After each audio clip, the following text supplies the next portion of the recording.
Olá, meus amigos e olá, minhas amigas, sejam bem-vindos e sejam bem-vindas a mais um episódio do podcast Dividida. Eu sou o Guilherme Milani, dividindo a tela aqui comigo Vinícius Bringel. E aí, Bringel, como é que você tá? E aí, Milano aí, pessoal, belezinha? Essa semana a gente vai tratar de futebol europeu, né? Estamos gravando 15 de setembro, faz aí 15 dias que acabou a janela de transferência, basicamente. A gente vai falar bastante sobre dois dos caras que mais movimentaram, né, essa janela de transferência, Sim. o Haaland e o Mbappé. O Mbappé não mudou de time, mas ele assinou um contrato gigantesco, teve muita especulação, inclusive, sobre a saída dele no fim da temporada passada. O Haaland trocou o Borussia Dortmund pelo City. E então os dois têm um começo de temporada assim absolutamente fora de série. Sim. Antes, Brinde, eu queria só passar a palavra para você. Aproveitar que a gente está falando de futebol europeu, você Uhum. que acompanha mais de perto, eu queria ouvir você só um pouquinho falar do Chelsea. O Chelsea fez um mercado curioso, No mínimo, né? né? No mínimo curioso. O Chelsea perdeu a dupla de zaga titular. Eu acho que é da dupla de zaga titular, não, desculpa, dois do trio, né? Sim. E uma semana depois de fechar a janela de transferência, o Chelsea resolveu demitir o técnico. É. Um movimento que, assim, me deixou um pouquinho espantado e para mim não fez sentido nenhum. Justamente porque você deu uma janela de transferência inteira pro cara e resolveu demitir ele uma semana depois. Queria ouvir só você um pouquinho, falar um pouquinho dos reforços do Chelsea, a mudança, né, na direção. O Chelsea tem um novo dono Aham. e novos diretores, e aí esse começo de 22-23 para o Chelsea. Cara, eu acho que tem vários pontos assim que dá pra tocar nessa história do Chelsea, né? Desde toda a confusão envolvendo a guerra entre Rússia e Ucrânia, desde o início de fevereiro, eu acho que começou tudo isso, Por ou aí. meio de janeiro, algo assim. Desde que começou esse conflito no leste europeu, como a gente sabe, causou muito impacto na direção do Chelsea por conta do Abramovich ser o dono da equipe e aí, como vários políticos, várias pessoas importantes na Rússia estavam sofrendo sanções por conta desse conflito, o Abramovich fazia parte desse grupo, porque era amigo próximo do, Do Putin. do Putin. Então, essa era uma forma de punir, e o governo britânico tomou várias medidas para tentar fazer o Chelsea pagar por algo, por seu dono ser quem ele é, o que não fazia explicação Não nenhuma, faz, né? Não faz não sentido. faz sentido. Mas essa forma como o governo achou que isso cairia melhor para o público e para a mídia, então ele preferiu abraçar esse conflito dessa forma e punir o Chelsea e os seus jogadores. Então eles foram lá e fizeram vários cortes, não podiam gastar dinheiro de diversas formas. Qualquer retorno que o clube tivesse financeiro não poderia ir para as mãos do Abramovich. Tinham várias coisas que, enfim, a gente sabe que isso foi muito mais uma questão política do que qualquer outra coisa. E eu acho que isso já começou meio errado aí, porque foi num período justamente que estavam tendo várias negociações de renovação de contrato de vários desses caras que tinham um contrato para acabar com o Chelsea. O Rudiger, o Christensen, o Aspilicueta, quem mais? Desses principais caras eu acho que eram esses, os principais nomes assim que tinham um contrato para acabar e o Chelsea estava tentando renovar. Mas por conta dessas sanções o time não poderia se comprometer a novos jogadores sem conseguir ter uma aprovação do seu dono atual, que não poderia assinar nada, ou de um novo dono, que eles não sabiam até aquele momento quem seria, né? Então acho que o timing ali daquelas coisas prejudicou muito eles, porque os jogadores não queriam esperar até acabar a janela, porque eles queriam ter uma certeza de onde iriam jogar. E eles também tinham muitas opções, né? Principalmente o Rudiger, que tinha muito mercado. O Christensen também tinha um pouco menos, mas também tinha. E os dois que viveram seus melhores momentos nas últimas 2 temporadas com o Tuchel, né? Sim. Então eles tinham muitas opções. E o Barcelona estava querendo o Azpilicueta. Então tinha todo um processo ali de tentar renovar com esses caras para manter o elenco que foi campeão da Champions e que foi competitivo nesses últimos anos. Mas como eu disse, não tinha como se comprometer com esses caras sem saber o que seria o futuro do clube. Então isso já prejudicou muito. Então não adianta nem pro pessoal novo que fala, ah, pô, mas por que o Todd Bowley, que é o novo dono do Chelsea, preferiu comprar o Fofaná por 80 milhões e não tentar assinar com o Rudiger ou o Christensen? Pô, ele não tem culpa. Não era Ele, ele, ele né? não estava lá, ele não tinha como resolver essa situação. Os caras já acertaram contratos antes dele poder botar a mão na massa e tentar acertar qualquer coisa. Então isso não tem nada a ver, são coisas completamente distintas ali. Então o fato deles perderem jogadores importantes não estava na mão dessa nova direção. Eles tentaram trabalhar junto com o Tuchel, o Todd Bowley, e mais um dirigente que eu esqueci o nome agora, dessa nova fase do Chelsea.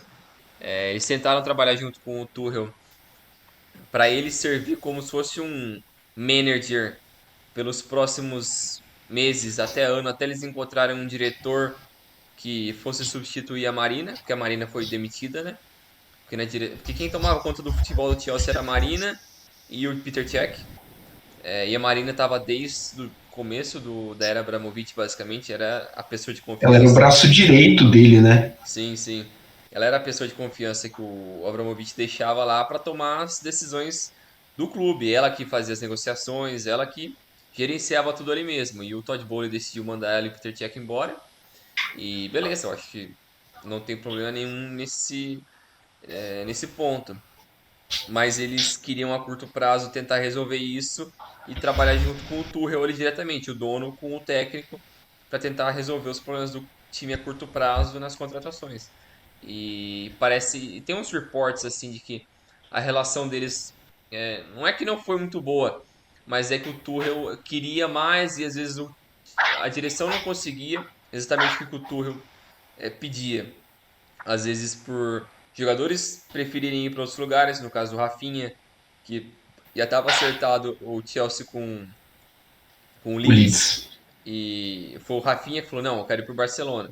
Por mais que já tinha o acordo entre as duas equipes, é, então eram coisas que estavam impactando ali, e também a forma como essa nova direção estava lidando com as negociações parece que causou um pouco de estranhamento ali, porque eu não sei se eles seguiam um modelo mais americano de trabalhar os negócios.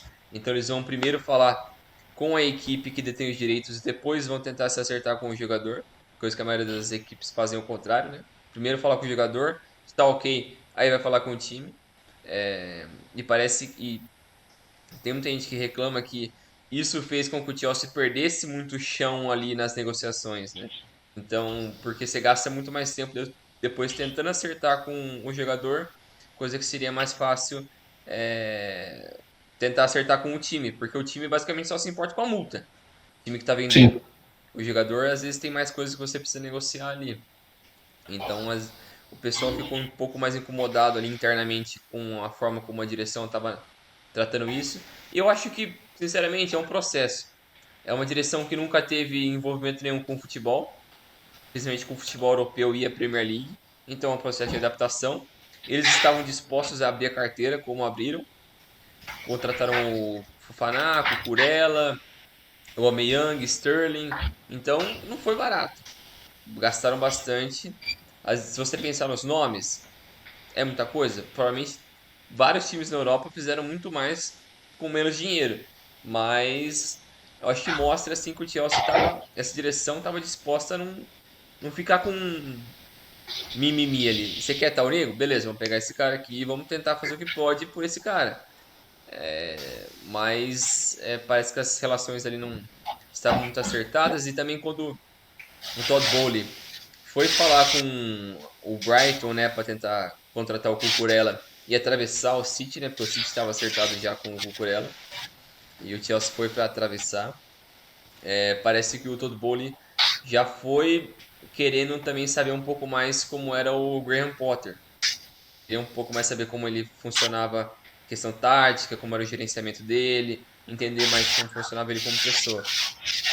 Então já mostra que isso dá indícios que ele tinha uma segunda intenção ali é, com, com o que poderia acontecer no futuro do time, caso não desse certo as coisas com o Tuchel, como não, acabou não acontecendo. Então, parece que eles já tinham meio que acertado isso, mas no geral é complicado, é uma situação que eu entendo a direção, porque eles tentaram fazer o que podiam, mas eles também se ferraram porque várias coisas não funcionaram da forma como eles gostariam. E o elenco do Chelsea, ele tá ficando mais velho. Tá ficando mais velho e isso é notável, porque a defesa você tem lá Aspilicueta, Thiago Silva, que são dois caras já experientes. O ataque tem vários caras novos, mas vários que eles apostaram não deram certo. O Ziyech e o Pulisic lá estão enterrados os dois. Os caras nem entram. Os caras deveriam ter ido embora, não sei porque não foi. O meio-campo precisa dar uma rejuvenescida também, porque Kanté, Jorginho, o Kovacic é mais novo, mas esses três ali estão há bastante tempo. Kanté vive machucado. O Kanté rejeitou uma proposta de renovação também, né? Porque parece que ele já estava meio acertado com a direção anterior com uma proposta de 4 anos. E a direção nova quer oferecer 3. Aí ele rejeitou isso, né? Já rejeitou. Mas, cara, sinceramente, eu acho bem racional assim o que a direção tá fazendo. Porque um cara que se machuca tanto quanto o Kanté, se dá 4 anos pra ele, Eu tô é, achando, eu acho até 3 muito, né? O Kanté também já é, tem 30, né? é. Ele já não é tão novo assim. Então, É, tipo, se a gente lembrar, ano passado, eu não lembro de quase nenhum jogo do Kanté. Quase nenhum. Porque é um cara é que de- jogou pouquíssimo e. E Mas mesmo quando jogou, não tem mais aquela pegada que ele tinha antes, né? porque o forte dele é o vigor, a gente sabe disso, que é a intensidade dele, é o estilo de jogo dele. O Chelsea tinha que tentar rejuvenescer.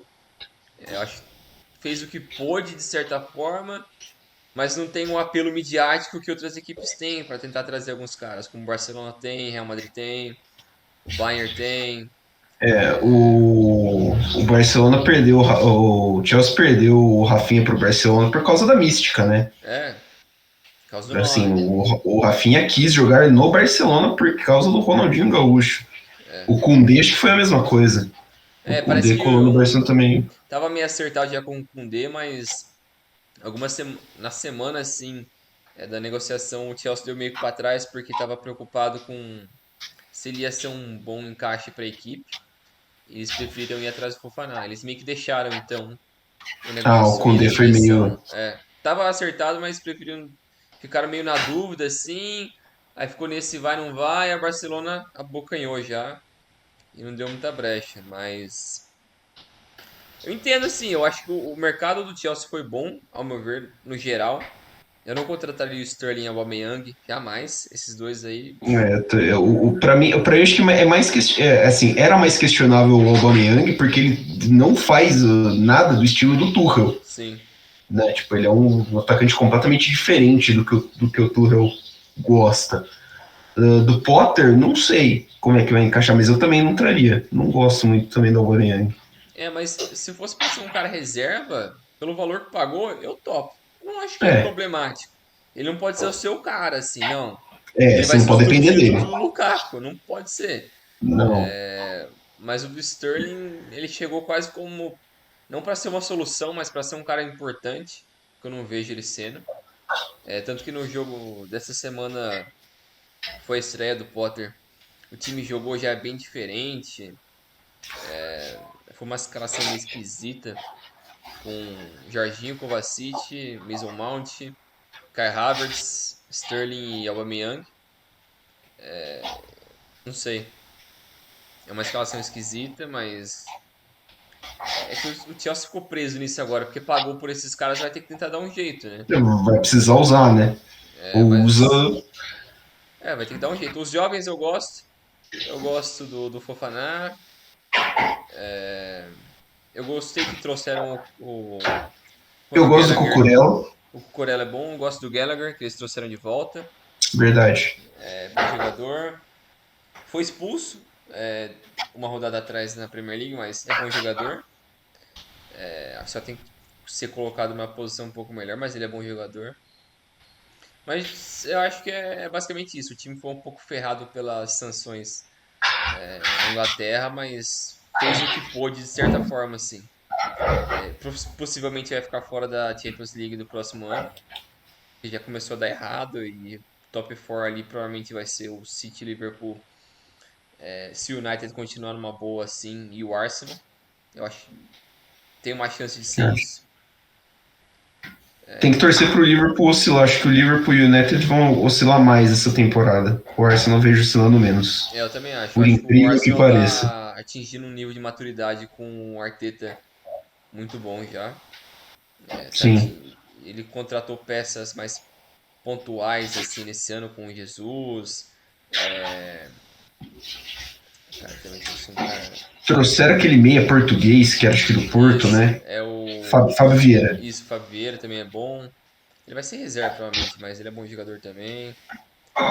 Mas você acaba usando, né? Você Sim, acaba sim. usando. É, É interessante ver esse ponto de vista. Eu não tinha pensado muito nesse efeito e tal da janela do Chelsea. Mas eu achei estranho até a demissão do Tuchel. Eu achei que tipo, demoraria mais.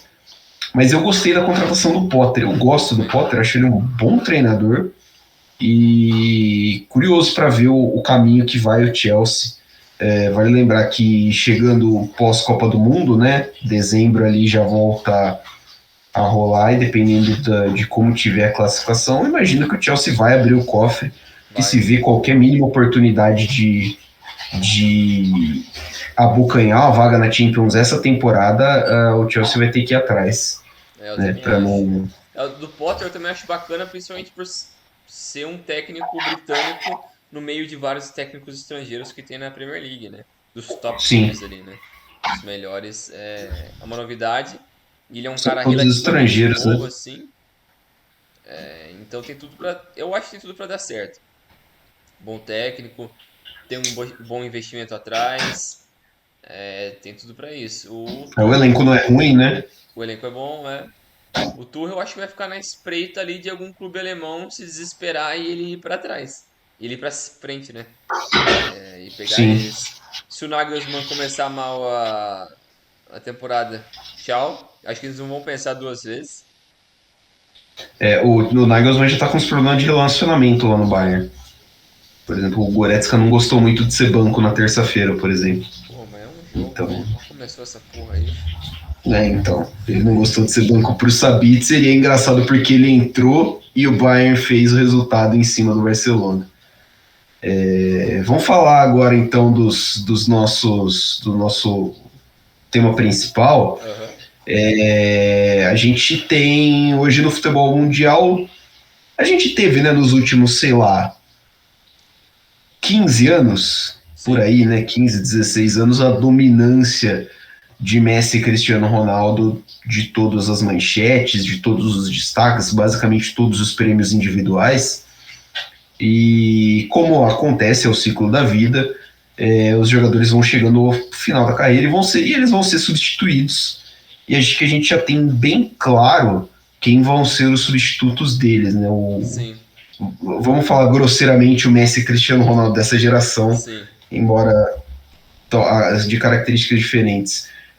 O Mbappé e o Haaland vêm se destacando já há algum tempo. Inclusive, o Bringel separou aqui os números e se tomou como parâmetro a sétima temporada deles, né?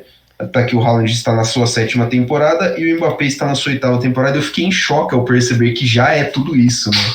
Sim. É que Tipo, a já faz. temporada inteira deles, né? Aquelas que jogou um, dois jogos, eu acho que não chega a contar. Mas aquelas temporadas inteiras é tudo isso já. 8 temporadas de Mbappé. É bizarro. Ui, é loucura, cara. É maluco. E são caras que estão aí brilhando. A gente falou quando fizemos o programa sobre a janela de transferências, já tinha acertado o Haaland para o City. sim, E a gente comentou, eu falei que imaginava que o Haaland seria um bom atacante para o City, mas eu imaginei que ele teria mais dificuldade para se adaptar. E a realidade é que ele já meteu até o exato momento são 13 13 gols. gols em 9 jogos. Ele chegou em 10 gols mais rápido na Premier League do que no campeonato alemão. Ele é um absurdo. Acho que a gente fica até sem palavras. E o Mbappé, acho que é o começo de temporada mais artilheiro dele que eu consigo lembrar, assim, Sim, da carreira dele. A gente entra em detalhe disso depois. sim, Vamos começar então pelo Haaland, né, Bringel? Falar um pouquinho da carreira dele. exato. Contar aqui um pouco da história dele aqui. Eu peguei uma matéria legal pra gente dar uma esclarecida aqui, porque eu acho que boa parte do público conhece um pouco mais o Haaland a partir da chegada dele no Borussia, né? Mas acho que é bacana também contar um pouco mais como surgiu o Cometa Haaland, de onde ele veio, e como ele foi subindo nas equipes aí até chegar a quem ele é hoje, o cara que destrói recorde toda semana. O Haaland, que nasceu em Leeds em 2000, o pai dele é o ex-jogador Alf Haaland, que norueguês também, foi para a Inglaterra, jogou no Leeds, jogou no City, e o clube local dele que foi o Breen, que o Haaland depois foi o time que ele começou a jogar também. Mas o Haaland pai, o Alf, ele em 2003 ele sofreu aquela lesão famosa que foi a violenta entrada do Roy Keane na perna direita Você já dele. viu esse vídeo na internet? Ex- Tipo, Com com certeza, certeza você já viu esse vídeo na internet. que foi uma entrada maluca que simplesmente acabou com a carreira do pai do Erling Haaland. O Alf acabou com a carreira com 30 anos, ele decidiu se aposentar por conta de lesões, e essa foi a lesão que acabou com a carreira dele em definitivo. E um pouco tempo depois ele decidiu voltar para a Noruega e continuar com a sua família por lá. E o Erling começou a sua carreira na base do do Breen, que é o clube que o pai dele também começou a carreira, e o Erling começou na base do Breen com 5 anos. E ao longo dessa matéria aqui tem vários relatos do pessoal acompanhando ele pela primeira vez, como ele se posicionava. Falava que a primeira vez que ele deu 2 toques na bola, direcionou a gols. Então ele já era muito bom com a bola desde o início. Ele começou a jogar com o pessoal da sua idade, mas logo em sequência já viram que ele era muito melhor do que os outros e já colocaram ele pro sub-6, o que É muito bom, né, é cara? muito Sub bizarro. 6. Você imagina um monte de catatauzinho jogando, tá ligado? Você fala, mano do céu. E quando ele era pequeno, ele era menor do que os outros jogadores porque ele jogava com o pessoal mais velho. Isso também ajudou, acho, a A trabalhar o talento desenvolver dele. muita coisa do físico dele hoje, né? Sim. E a primeira vez que ele teve um pouco mais de sensação de futebol internacional foi com o Sub-15 da Noruega, na temporada 15-16, quando ele teve uma temporada impressionante com o Brain.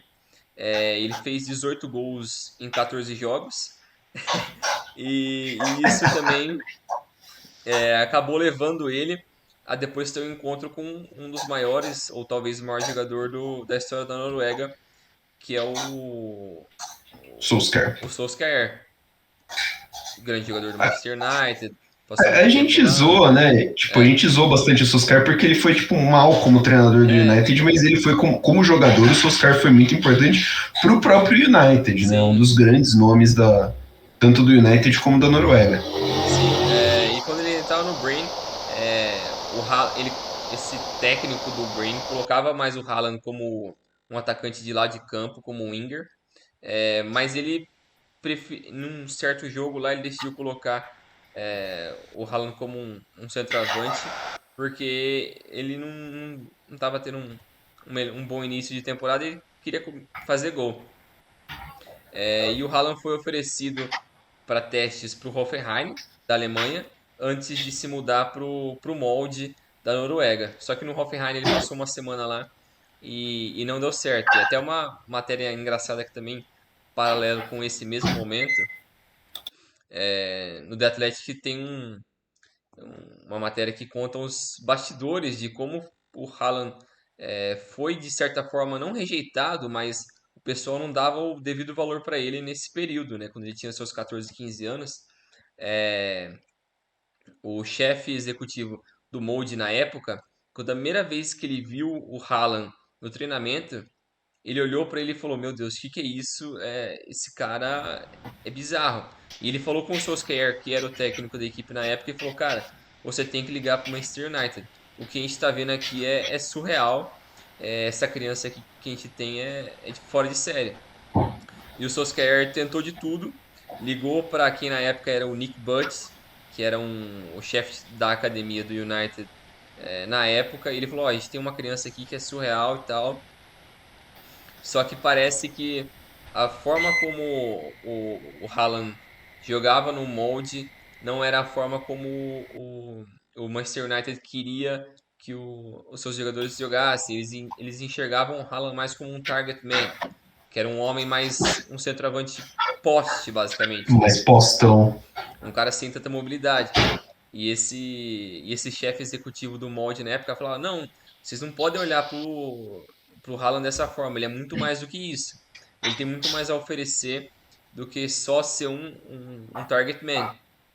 Se vocês vão julgar ele dessa forma, vocês vão ficar desapontados, porque ele é muito mais do que isso.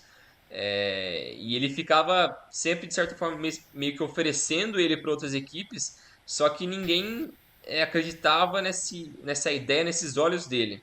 Então ele começou a se questionar, pensando: Putz, será que eu estou errado? Será que eu estou vendo alguma coisa diferente nesse moleque? E foi uma história engraçada, assim, de porque algumas das equipes da Inglaterra rejeitaram ele. Porque eles basicamente não gostavam desse estilo de jogo dele.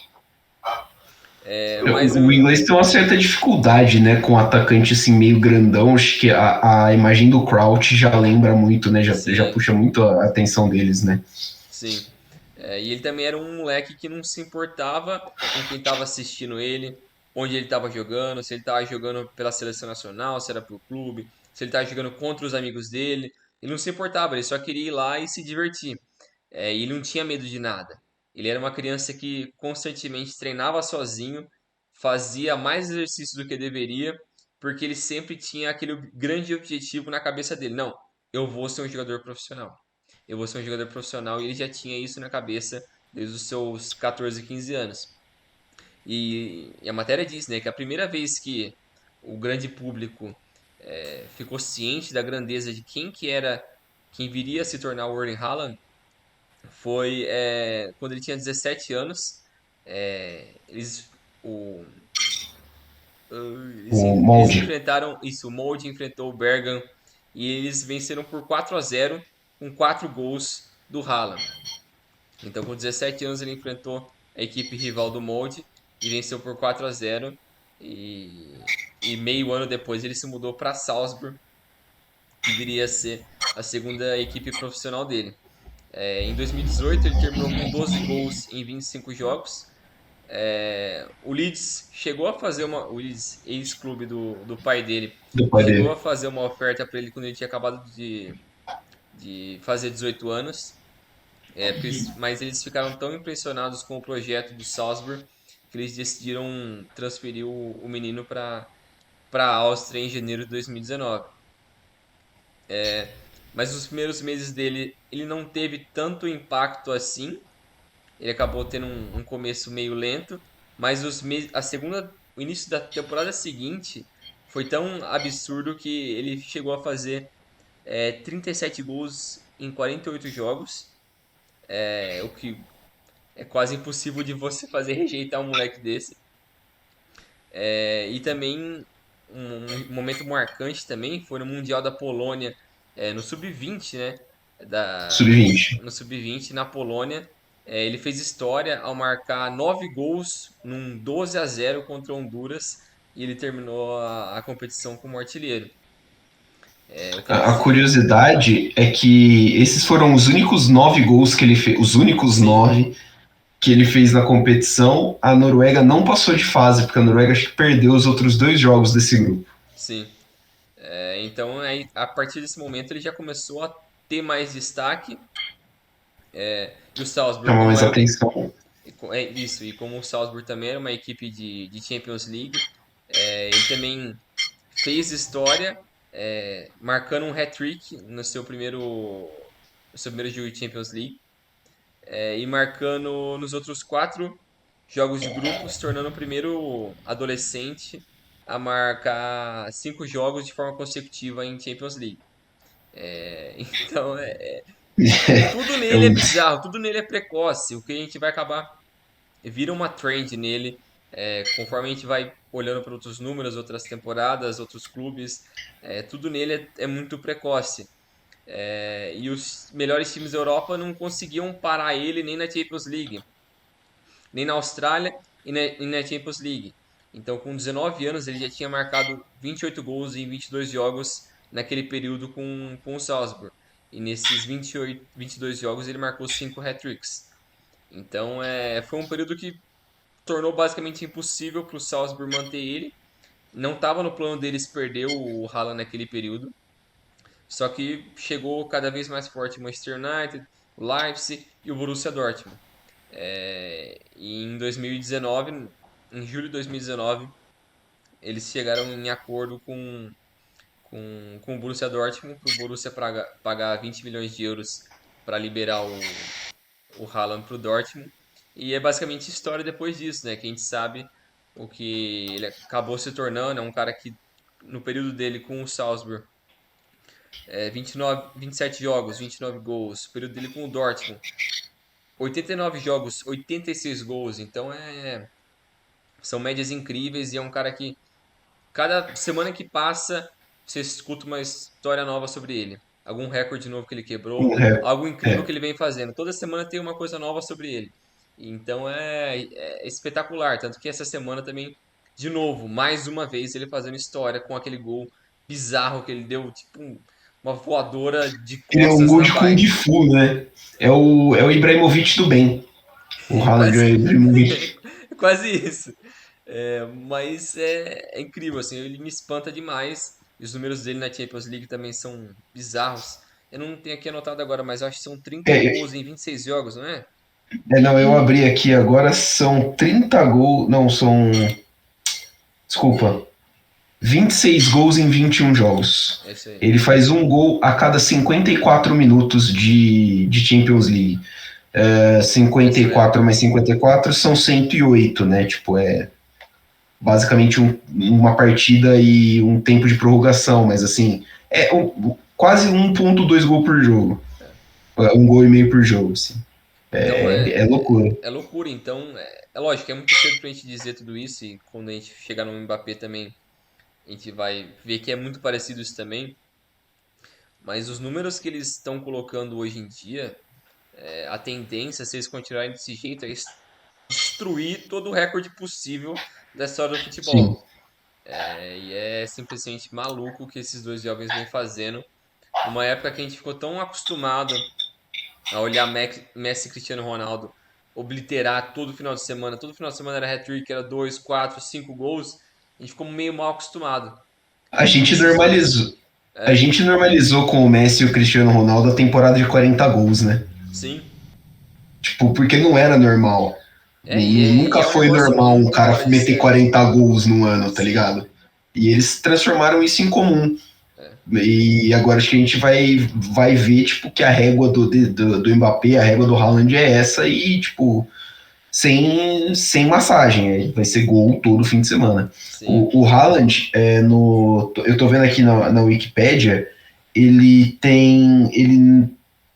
tem completas, são 4 temporadas de Champions League, né?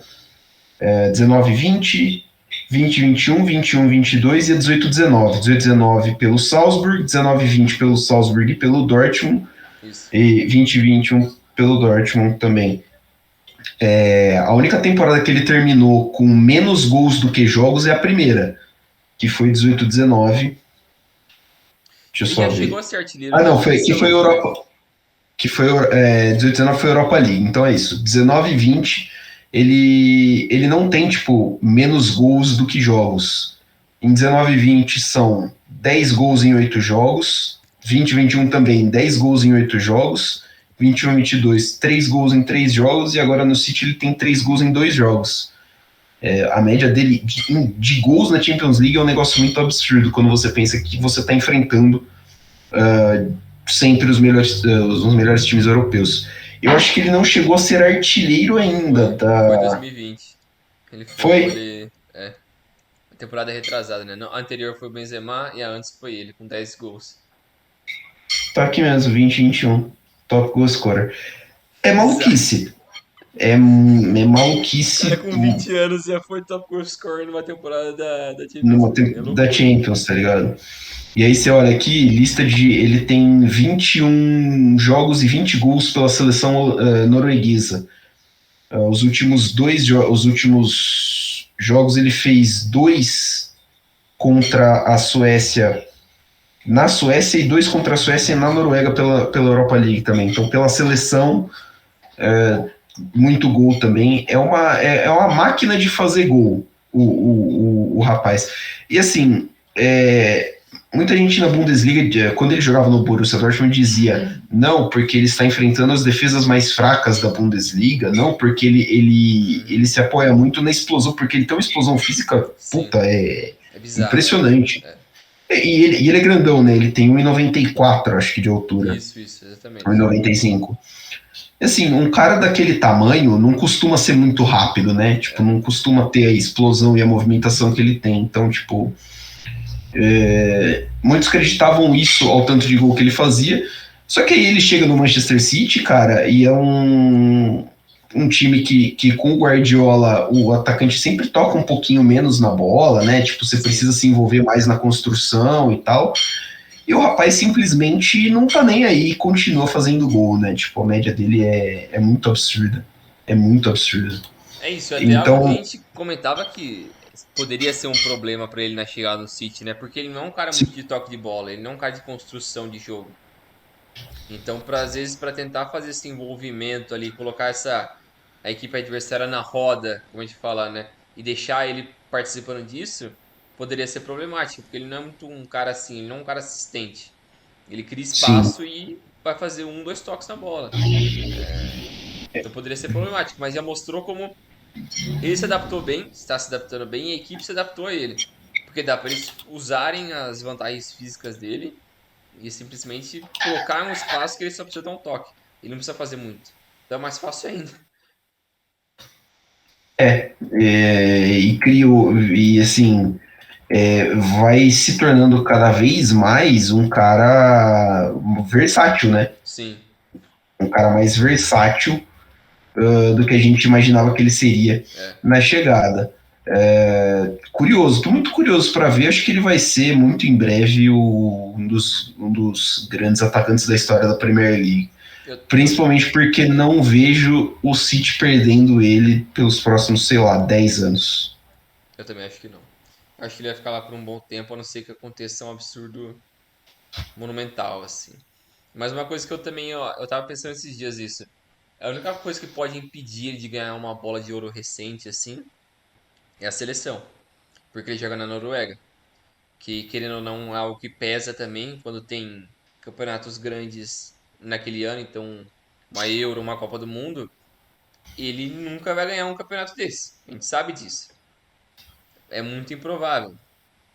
E se você comparar com o Mbappé da vida, tem muito mais chance de vencer. É, Então, por exemplo, esse ano que tem Copa do Mundo, a chance do Mbappé ir bem Mbappé. ou conseguir vencer o Mundial é muito grande. E mesmo se o Haaland fizer uma temporada incrível como ele já está fazendo, continuar fazendo esses e colocando esses números incríveis, é improvável. Por mais que ele possa vencer uma Champions League, se ele carregar o City nas costas como vem fazendo, é muito difícil não dar pra ele. Mas a Copa do Mundo pesa muito, a gente sabe disso. é, E o que seria realmente. bizarro o cara com 22 anos igual ele ganhar uma bola de ouro. Seria muito louco. Eu não sei. Acho que assim, Depende, eu entendo, eu acho que o argumento, concordo em partes com o argumento. O Lewandowski ganhou esse último ano, né? O Lewandowski ganhou a bola de ouro. Ele não ganhou a bola de ouro, né? Você ganhou da FIFA. Quem ganhou a bola de ouro foi o Messi. Né? A FIFA inventou essa bola de ouro pro Messi aí. Os caras inventaram essa bola de ouro pro Messi É, aí. por causa da Copa Mas é América, verdade, o né? Lewandowski. É, mas o Lewandowski ganhou o prêmio que ele ganhou justamente pelo que ele fez em clubes, porque pela seleção o Lewandowski não tem o apoio É, a necessário seleção na não tem a seleção do mesma apoio, né? coisa. Mas ele quebrou Mas eu, recordes absurdos na Alemanha, né? Ele sim, simplesmente sim. destruiu tudo. O Ele fez as Lewandowski quebrou temporadas um da recorde. vida. As duas temporadas anteriores foram as melhores da vida dele. O Lewandowski quebrou um recorde de 40 anos do Gerd Miller, né? É, Sim. Então acho que assim, se o Haaland manter o nível de competitividade, eu imagino que a Noruega vai conseguir entregar uma seleção um pouquinho melhor que a Polônia. Né? O Odegaard é um cara que está maturando bem. Você tem outros jogadores como o Sorloth e outros caras ali que são podem. caras decentes, assim, né? Tipo, uns caras mais ou menos. Acho que a Noruega vai em breve voltar para o cenário das competições internacionais para dar um pouquinho mais de palco pro Haaland brilhar. Vamos ver como é que ele responde aí, né? Um jogo de Euro, um jogo de Copa. É, Gol a gente sabe que ele sabe fazer, né? sim, também acho. Agora, falando do seu companheiro francês, o Cometa Haaland, acho que dá para chamar a carreira do Mbappé de meteoro, né? Porque tudo acontece na vida do Mbappé com uma velocidade muito Sim. grande, né? Ele nasceu em Paris, nos arredores de Paris, no banlieue de Bondy. Bondy acho que se não me engano é um subúrbio de Paris, né? Bondy é um subúrbio de Paris. A mãe dele era uma jogadora de handball, o pai dele era jogador e técnico num time local, o AS Bondy. E aí o Mbappé aproveitava, né, essa convivência ao redor ali do clube local para treinar desde pequeno. Treinar assim, né? Ficar brincando com bola desde pequeno, ficar chutando bola por aí, tentando não quebrar nada, né? Em salas e cozinhas e locais assim onde não se deve chutar bola, né? Que as mães ficam loucas. E o Mbappé gostava, sempre gostou de ficar brincando, jogando bola e tudo mais, desde a idade nova, né? Então sempre foi muito envolvido, desde molequinho, com estar perto de um time e de estar sempre jogando. Ele participou de uma espécie de programa que a Federação Francesa tem para jovens talentos no futebol francês. Então eles buscam a molecada nesses times locais, levam para fazer um treinamento, expõem eles a olheiros de times de porte um pouquinho maior.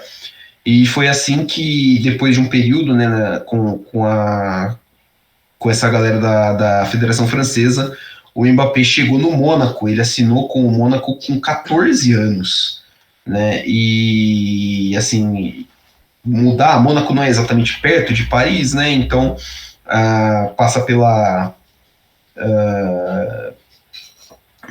adolescência ali e chegar em Mônaco ali como um jovem promissor, principalmente no Mônaco, é sempre você ter um tracinho de comparação com o Henry. Né? O Henry também fez esse mesmo caminho de surgir como um ponta no Mônaco, fez bastante sucesso ali, e foi aí que o Mbappé surgiu. Ele estreou como jogador do Mônaco no empate em 1-1 com o Caen, né, ele tinha 16 anos e 347 dias. Ele é o jogador mais jovem a usar a camisa do Mônaco em uma partida profissional. E foi aí, a partir daí, a carreira dele deu uma deslanchada, né? Isso aí é 2016, acho, né? Eu acho que é isso. Isso. Enfim, aí a carreira dele deslanchou. Ele se destacou muito pelo Mônaco. O Mônaco estava fazendo campanhas muito boas. Eu acho que ele é campeão francês pelo Mônaco. Sim.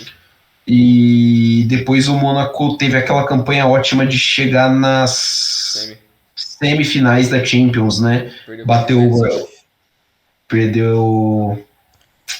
Acho que foi o ano que a Juventus foi pra final com o Real, não foi? Vice do Real, né? E porque eu lembro mais da eliminação do City, né?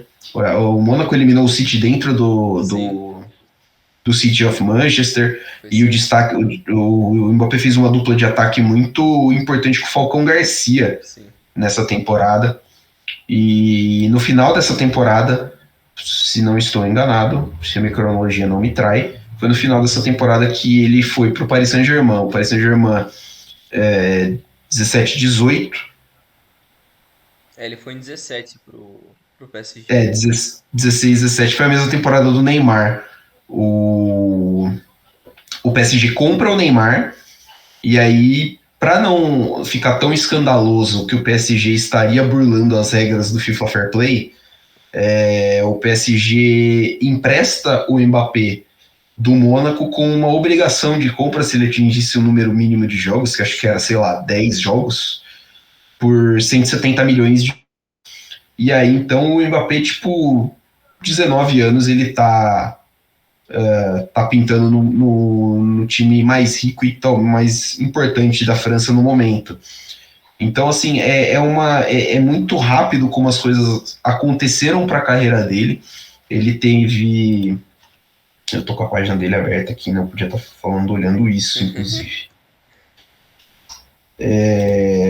Ele jogou 2 temporadas no Mônaco, né? Basicamente. Foram 60 jogos e 27 gols. Não é exatamente assim, nossa, né? Um absurdo, é 0,45. É um número muito bom, né? Mas é o número mais baixo da carreira dele. Sim. Assim, somando PSG e seleção francesa também. Quase meio gol por jogo, quase um gol a cada 2 jogos. E ele chega no PSG já com uma esperança como a cara dessa próxima geração francesa. Junto com o Neymar, aí na França o PSG atropela todo mundo. A primeira temporada dele, ele faz 44 jogos e 21 gols. E aí a segunda temporada ele já faz 43 jogos e 39 gols, que é 18-19, e é a primeira temporada dele como campeão do mundo. Ele estreia em 2017 pela seleção francesa. O primeiro gol dele sai só em 18, mas ele estreia jovem, antes dos 20, na seleção francesa, já também carregando a esperança de ser o cara, e tanto que na Rússia ele é o camisa 10 da França, apesar de não ter sido o jogador mais importante para a França naquela Copa. Ele foi muito importante, fez gol na final, fez gol pra caramba, ele tem um jogo muito bom. E aí ele vira a cara do PSG de vez no começo dessa temporada 22-23, né, quando ele tem toda aquela discussão se o Mbappé vai sair, porque o contrato dele estava acabando e ele não queria renovar, e ele iria para o Real Madrid, e de repente ele renova com o Paris Saint-Germain. São 3 temporadas, acho. Sim, 3. 3, né? 3 temporadas com o PSG para ser a cara desse novo projeto do PSG, que deu uma repensada no seu estilo de levar o clube. Finalmente estava na hora, porque a gente passou vários programas criticando aqui o PSG por isso. E agora o Mbappé é o dono do time, mesmo tendo Neymar e Messi, né? Tipo, teoricamente ele é o dono do time, né? Porque você não é o dono do time de lugar nenhum se você divide vestiário com o Messi. Mas... O Messi deixa ele fazer isso, o Messi deixa. O Messi fala assim, tá bom, tu vai, criança. Aproveita aí, vai. E aproveita um pouquinho. A partir da temporada 20-21, o Mbappé começa a ser mais artilheiro. Dá para perceber um crescimento aqui no aproveitamento de gols para jogos. Em 20-21 são 47 jogos e 42 gols. Em 21-22 são 46 jogos e 39 gols. E aí agora 22-23 ele começa a temporada com 8 jogos e 10 gols. E ele tá se tornando o cara artilheiro mesmo, né? Porque ele assim, é meio fácil, vou falar que é fácil para ele porque ele joga numa liga que não tem a competitividade do time dele e ele tá jogando com os dois dos três melhores criadores de jogada do mundo, Sim. que é o Neymar e o Messi. Então, assim, eu imagino que ele vai fazer gol pra caramba ainda essa temporada. Mas ele vem se aprimorando técnica e fisicamente. A gente estava até comentando uma discussão que eu vou puxar um pouquinho depois, que ele toma ainda muitas decisões erradas, mas ele é muito bom, ele está se tornando um finalizador muito bom, né? De diversas formas. Ele está crescendo como jogador. E assim, o lugar dele como o tamanho dele na história, a gente já tem que ele é pelo menos campeão do mundo. Sim. A França é favorita para a Copa do Mundo agora no final da temporada, né? Então, você imagina um Mbappé chegando com 24 anos em 2023 com 2 taças de Copa do Mundo debaixo do braço é surreal, assim, imaginar onde pode chegar a jovem tartaruga ninja do Paris Saint-Germain. E também não é um sonho muito distante isso, né? Algo bem realista se a gente for pensar bem assim. Porque potencial para vencer mais um Mundial, algumas Euros, tem muito. Porque o talento ali na França Sim. tem. Não, E a França tá abundante de talento, e assim, sim, mesmo que não vença agora, a próxima Copa em 26 talvez seja até melhor, porque você vai ter mais jogadores perto do sim, seu auge, né? é, De cabeça já me vem os 2 meias do Real Madrid, o Tchouaméni e o Camavinga. sim. E a defesa também ainda é bem jovem. Então você vai ter ali Hernandes, Pavard, o Upamecano. Quantos anos o Maina tem? O Manhã tem uns 23, 24. Que também é muito jovem. Ele só não é o goleiro principal da França agora porque tem o Lohri e ele é o capitão. Sim, Mas é só isso que impede ele de ser o titular, porque ele pega muito. O maluco é ele é absurdo. muito bom. Ele é muito bom. E ele tá fazendo um início de temporada muito bom também no Milan. Mas é isso aí, o time é muito jovem.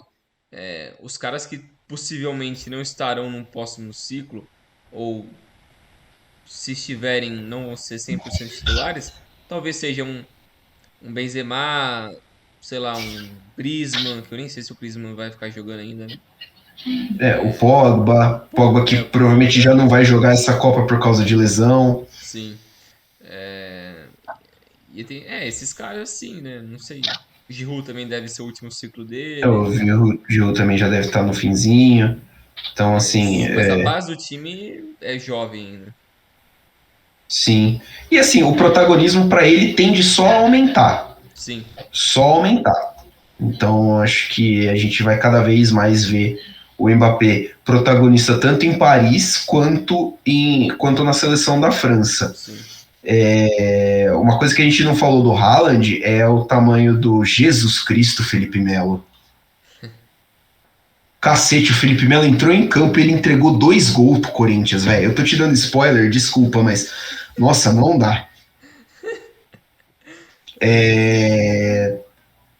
O protagonismo que o Haaland vai assumir deve ser cada vez maior, principalmente porque o De Bruyne tá envelhecendo, né? O De Bruyne é o craque do Paris Saint-Germain, do Manchester City, ele tá Sim. envelhecendo. E é uma puta de uma dupla, né? Assim, E dá o pra outro ver melhor já no criador início. de. O, Dá pra desculpa, não ver já no entendi. início da temporada já como isso tá dando muito certo. Que o De Bruyne tá dando Sim, assistência em quase todos os jogos. você tem o outro criador o outro do top 3 dos criadores de jogada do mundo é o De Bruyne. Sim, É ele, o Messi e o Neymar. é. Então, curioso para ver como que esse protagonismo atinge o Mbappé. Agora, trazer aquela discussão que eu tinha falado. Pintou no Twitter essa discussão ontem, que teve o jogo de Champions com eles, né? Os jogos de Champions com eles. E eu não vou lembrar aqui o jornalista para acreditar, mas ele falou que não considera tem tanto o Mbappé quanto o Haaland como gênios, porque eles abusam não, né? Porque eles dependem muito mais do físico deles para jogar no futebol de hoje, que já é muito físico, né? O futebol de hoje é muito físico, exige muito do físico do jogador, então o fato desses jogadores terem como o físico e não o técnico como a principal característica, isso é debatível. Sim. Uh, não põe eles na condição de gênio, ou não vai conseguir colocar eles na condição de gênio, sei lá, daqui 10 anos. Não sei. Cara, essa é uma discussão boa porque eu acho que o que o Haaland faz com a idade dele, com a facilidade que ele faz, beira o absurdo, e o físico, querendo ou não, ele faz muita parte do jogo, né? Tipo, ele sempre fez. O Ronaldo era um jogador extremamente físico até a lesão dele. Ele Sim. era fisicamente um touro. O cara é absurdo, é. E, e acho que a discussão é como esses jogadores vão evoluir em relação à tomada de decisão e o aperfeiçoamento técnico, né? Eu acho que, tipo, primeiro, esse negócio do gênio aí que você falou. Acho que depende dos critérios que o cara define pra conseguir classificar alguém como gênio ou não. O que que o cara espera, o que que o cara precisa ser pra ser considerado um gênio. É só fazer gol? Tem que ter uma questão técnica um pouco mais avantajada? É os títulos? O cara tem que transcender o esporte? O que que tem? O que que o cara precisa ter pra ser considerado um gênio? Mas são várias coisas. Você pode ser um gênio de diversas formas. Você não precisa ser bom em tudo para ser um gênio. Você pode conseguir. Exatamente. Então é um pouco questionável isso. Eu acho que os dois têm potencial de serem gênios. Eu enxergo mais o Haaland como um gênio do que o Mbappé, porque as coisas que ele faz são mais surreais. Porque é um cara que ele consegue achar um gol com um toque de umas formas muito absurdas, que eu acho que o Mbappé é muito absurdo também. Mas o Haaland me chama mais atenção nisso, que ele do nada tira um coelho da cartola. Isso pra mim é coisa de gênio. O, o gol do City, o gol da vitória do City contra o Borussia É, Dortmund é isso. é uma coisa Tipo, ele absurda. deu uma voadora, sim, na bola e já era. E ele acertou e fez o gol, tá ligado? Num lance que, sei lá, metade dos jogadores que tentaria chegar na bola tentaria com a cabeça. Sim. Quase ninguém no mundo ia conseguir fazer aquele gol dele. Talvez um Ibra por conta do tamanho e da Sim, capacidade técnica que ele tem, que ele é muito ágil também, ele consegue ter uma elasticidade bem boa. Mas o estilo de jogo do Haaland também não tem nada a ver com o Ibra. Totalmente é, diferente. Porque ele tem muito mais explosão do que o Ibra já teve em qualquer momento na carreira dele. Não só agora velho, mas jovem também. Nunca teve essa explosão. O Ibra sempre foi muito mais habilidoso. Muito. O cara era muito sim. escroto no espaço curto. Com a bola no pé, o Ibra é Ele mais tinha jogador. muito mais recursos. Tanto que aquele gol dele que ele faz Sim. com o Ajax, que ele dribla uns quatro caras dando Nossa. corte, entra na área, vai limpando todo mundo. Aquilo lá é Esse um gol exemplo apareceu disso. pra mim hoje no Instagram, ali nos Reels do Instagram. Eu tive que assistir de novo, porque não tem como, É é uma sacanagem. sacanagem o que ele Esse gol faz. é bizarro. E você precisa ter muita capacidade técnica e de habilidade para fazer um gol daquele. Eu jamais conseguiria ver o Haaland fazendo um daquilo. Jamais. E Mas nem o isso não é um Mbappé. problema. E nem o Mbappé. Isso também não é um problema. O cara Sim. consegue ser bom de outras formas. Eu acho que Então, assim, esse do gênio eu acho que é bem discutível, assim. Se a gente fosse tomar essa discussão, a gente ia levar, sei lá, uma hora falando disso. pelo menos dos critérios, né? É. O Mbappé chama muita atenção também pela questão física, pela explosão e pela velocidade, e ele é realmente muito rápido. Sim.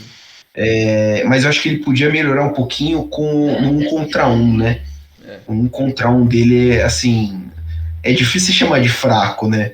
Mas assim, tipo, do trio de ataque que ele. E comparar com o trio de ataque que ele joga também é meio sacanagem, É. porque o Neymar num contra um é um absurdo e o Messi também. É. Mas ele é um cara que não. Às vezes eu sinto que falta, eu não sei se ele fica nervoso, mas o movimento não sai de uma forma muito fluida, muito natural. E ele tem por característica pegar mais na bola do que o Haaland, estar Sim. mais com a bola do que o Haaland, ter um pouquinho mais de toque na bola do que o Haaland. Então acho que é uma questão que assim, ele vai precisar aprimorar isso, essa questão de o que fazer com a bola no pé com o tempo. Mas eu não duvido que a capacidade técnica que ele tem, que ele já mostrou que ele tem, vai permitir que ele consiga evoluir muito mais nesse quesito. Sim, eu acho que para exemplificar um pouco mais da questão deles serem, terem potencial para estar entre os grandes goleadores da história ou da sua geração, eu até tinha separado aqui os números de alguns dos grandes goleadores de todos os tempos, na sua sétima temporada, respectivamente, né?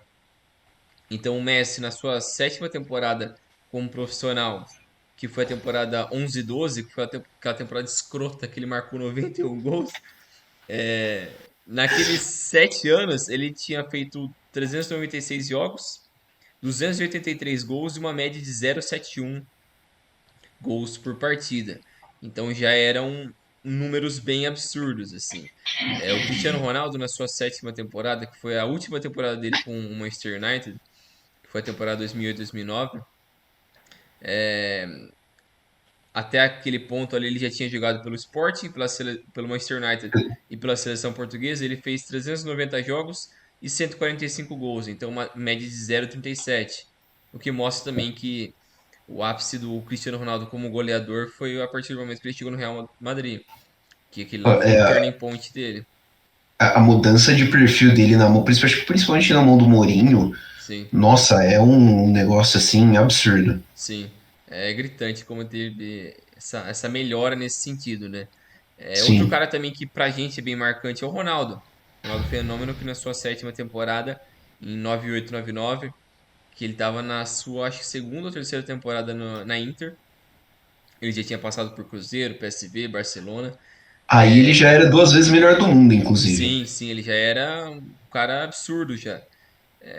Ele tinha feito 297 jogos, 243 gols, então uma média de 0,78.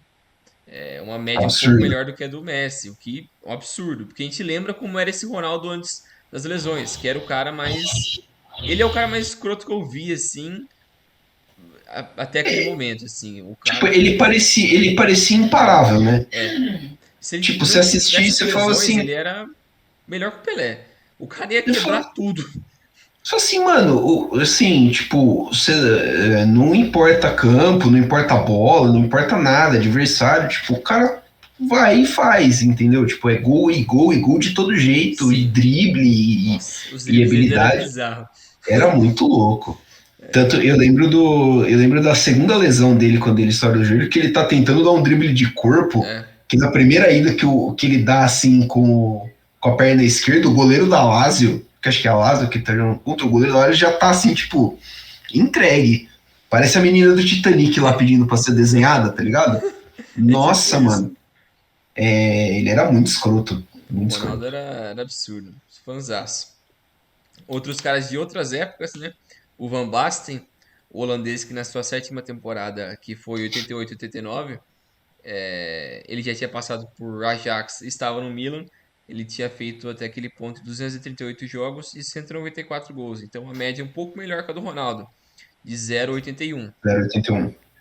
E chegamos agora ao rei dos apelões, que é o Gerd Miller, que na sua sétima temporada, que foi 69-70, ele tinha feito 268 jogos e 260 gols, então uma média de 0,97 gols por temporada, o que é um completo absurdo, chega a ser ofensivo um negócio desse. É, Mas a gente sabe que o Gerd Miller era um dos maiores goleadores de todos os tempos, né? Um cara que fez história pelo Bayern, pela seleção alemã. E eu acho uma coisa que é marcante é que, assim, de dois desses grandes goleadores é o Ronaldo e o Van Basten, né? Que, de certa forma, acabaram a carreira mais curta do que deveria por conta das lesões. O Van Basten acabou a carreira com, acho que 28 anos, ele já tinha se é, aposentado. a do Van Basten, acho que a última temporada dele em alto nível, se não me engano, é essa, né? 88, 89, porque aí ele já começa com lesão, tudo, e o joelho ele para no começo de 90, acho que é 91, 92. Foi algo assim, ele parou com 28 anos mais ou menos. Ele tentou voltar com uns 30, depois de muito tratamento, mas ele não conseguia nem fazer Não, um já jogo não. festivo, ele não conseguia correr. Então ele deixou quieto e aposentou. E E decidiu falar merda agora. Mas ele é um puta jogador. ele é um dos grandes. E é curioso, falando do Gerd Miller, a temporada do Gerd Miller, essa 69-70, é antes da Copa de 74, né? O É, Gerd Miller é campeão, campeão do mundo em 74, que é a Copa absurda que ele faz. Sim. Ele faz acho que uns 8, 9 gols, é isso? Faz na Copa do Mundo. É um escrotice sem tamanho. Eu não falei os números do Mbappé direito. No Mônaco são 60 jogos e 27 gols, é uma média de 0,45. No PSG, de 17 até agora, são 225 jogos, 181 gols, uma média de 0,80. E pela seleção francesa, 57 jogos, 27 gols, uma média de 0,44, 0,47, perdão. Na carreira agora ele tem 342 jogos, 235 gols, é uma média de 0,68. A média dele até aqui só não é melhor que a média do Cristiano Ronaldo, mas é uma média que te entrega pelo menos um gol a cada 2 jogos. E tipo, E é claro, a gente tá, entre aspas, comparando aqui com caras totalmente fora de séries. Sim. Então, tipo, caras que gravaram o nome na história do esporte que vão ser lembrados daqui 50 anos. Sim. Então, o caminho desses dois está muito bem traçado, né, Brinjal? Sim, eu acho que uma coisa também que você tinha falado do negócio do físico lá, né? No início do programa. Eu acho engraçado que, sim, eles ambos tiram bastante vantagem dessa questão física. Eu acho que a tomada de decisão do Mbappé em vários momentos, igual você falou, parece que ele se perde um pouco. Ele não tem a frieza. É que é difícil você comparar a frieza do Messi e do Neymar, porque eles são dois apelão nesse sentido, né? Os caras são muito frios pra tudo. Os caras parecem que não ficam afobados. Então é difícil eles perderem a bola ou chutar errado ou não dar um passe bom, é difícil. Eles têm muito bem essa noção. O Mbappé toma muitas decisões ruins, mas eu até tinha visto um comentário de um cara falando, porque se o Mbappé tiver uma lesão séria e perder a explosão, acabou. Ele vai virar um cara comum. E não sei se ele viraria comum, mas ele Eu, ficaria bem, bem, bem, bem pior do que ele é hoje.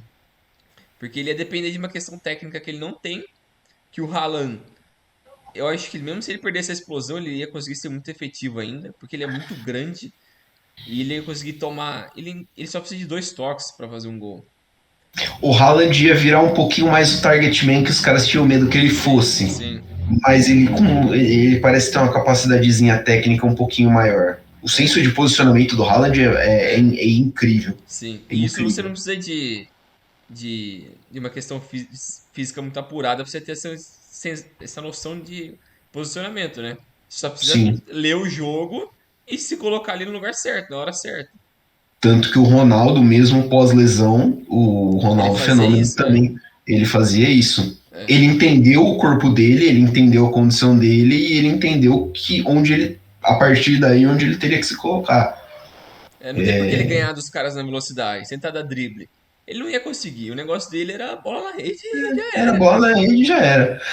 Eu gosto muito do vídeo do Ronaldo, aquele treinando no Corinthians, que ele é um que ele dá um drible em cima de um goleiro, um treino que ele dá o pulinho.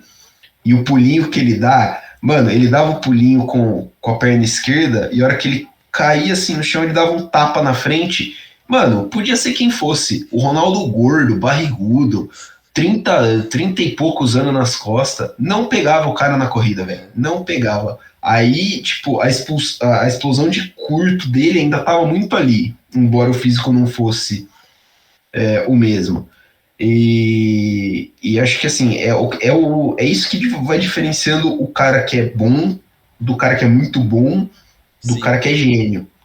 É. Entendeu? Tipo, Ele consegue. não, O gênio vê coisas que o cara normal não vê. é. E isso é muito absurdo.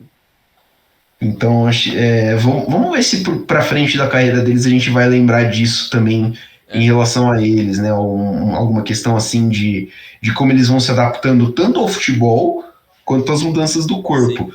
Para mim, o Haaland para mim essa questão do Haaland parece um pouquinho melhor, porque a mudança frequente de ligas também e Faz isso, né? O cara tem de que se adaptar. características. Sim, e de adversários que você enfrenta faz você se adaptar. Tipo, na Inglaterra o jogo é muito mais pegado, assim, ele toma muito mais porrada na Inglaterra do que ele tomava na Alemanha. Sim. Então ele precisa se adaptar nisso também. Aí eu acho que o Mbappé saiu um pouquinho em desvantagem porque apesar de ele tomar muita porrada na Liga Francesa, porque os caras lá batem sem dó e o Neymar é uma prova disso, acho que você enfrentar o mesmo tipo de defensor, talvez, a mesma intensidade de jogo, porque não tem quem consiga dar para o PSG a intensidade que o PSG pede na Liga Francesa. Se não enfrentar caras de intensidade alta toda semana, vai acabar sendo pode acabar sendo prejudicial pro resto da carreira dele. E eu acho que o momento que ele poderia ter mudado isso seria a mudança pro Real Madrid. A Sim, transferência pro Real Madrid, porque ele ia mostrar que ele pode continuar sendo muito bom em uma outra liga, com uma outra equipe, em outro idioma, e isso, querendo ou não, força você a ter que mudar. Força você a sim, falar, putz, eu sou bom nisso, ou você fica acomodado e continua no mesmo lugar, como ele tá no PSG na seleção francesa, ou você vai ter que mudar. E o Haaland faz isso muito bem, ele demonstra, pelo menos, ter essa noção de, putz, eu não preciso ficar no mesmo lugar, eu quero sempre mais. Então, pula de um time pro outro sem dó, o negócio dele é ganhar, o negócio dele é fazer gol. Então ele não tem medo disso, ele vai pro City porque agora não é o final game ali assim, não é o chefão final, mas é quase isso. Ele tá na parte que agora é a hora de ganhar títulos de verdade e brigar para ser bola de ouro. Esse que é o que sim. ele tá nesse momento já. Momento de se desenvolver, eu acho que ele já passou por uma boa parte disso já. Inclusive tem até uma diferença, né? Mesmo que a Bundesliga não seja a liga mais competitiva em questões de disputa de título, mas o Haaland jogando no Borussia Dortmund, ele enfrentava times muito mais próximos dele, né? Tipo, o Leipzig é um time próximo do Dortmund, o Borussia Mönchengladbach é um time próximo do Dortmund, o Freiburg, o Wolfsburg, do que os outros times do campeonato francês são não tão próximos do Paris Saint-Germain, É. tá ligado? E ainda assim, o Borussia Dortmund pega 2 vezes por ano o Bayern de Munique, que é um time acima. Então, tipo, é outra intensidade, é outro tipo de competição. E aí o Paris Saint-Germain faz de 38 jogos por ano contra times muito inferiores. E outra, o PSG, se pega um dia, uma noite que o Mbappé não tá bem, o Neymar pode ir lá e decidir eles vão ganhar. Ou ele pode deixar o Messi lá e decidir ganhar. O Haaland não tinha esse privilégio. No Dortmund, né, no No caso. Dortmund, não tinha esse privilégio. Então você tem que ou resolver ou você vai perder. Então é um negócio que tem que conscientemente fica em você assim. E o cara grande, ele é movido a essas coisas, né? Ao Então, protagonismo. é, então dá pra ver que tem essa diferença também na cabeça dos caras, tomada de decisão, todo o staff deles assim parece ser completamente diferente. Mas é curioso. É igual você falou, vamos ver o futuro assim, o que que vai ficar, mas parece promissor. Parece bastante promissor. Eu pessoalmente gosto bastante da dupla. Eu também. Gosto bastante da dupla. Sou fã Eu acho tanto do Mbappé improvável que eles quanto vão do. ficar se enfrentando como o Messi e o Ronaldo fizeram na época de Barcelona e Real Madrid. Porque eles não vão jogar numa mesma Também. liga. Provavelmente não, Né? né? Só Mas. se, só se o Mbappé. Bom, e acho que assim, se o Mbappé resolver sair, é mais provável que acho que ele vá para um Real Madrid do que outra coisa. Sim. E atualmente não vejo. O Haaland tem muita cara de Premier League Pra ficar indo pra Espanha, eu não para vejo ficar. muito. Mas vamos ver. Acho que torcendo para que se encontrem, sejam grandes carreiras e protagonizem bons confrontos quando se encontrarem entre si, se isso eventualmente acontecer. Isso aí. Conversados então, Brinjal? Isso aí. Valeu, Milano. Valeu, pessoal. Até a próxima. Valeu, galera. Valeu, Bringel. Ficamos por aqui. Semana que vem tem mais. Um abraço. Até a próxima.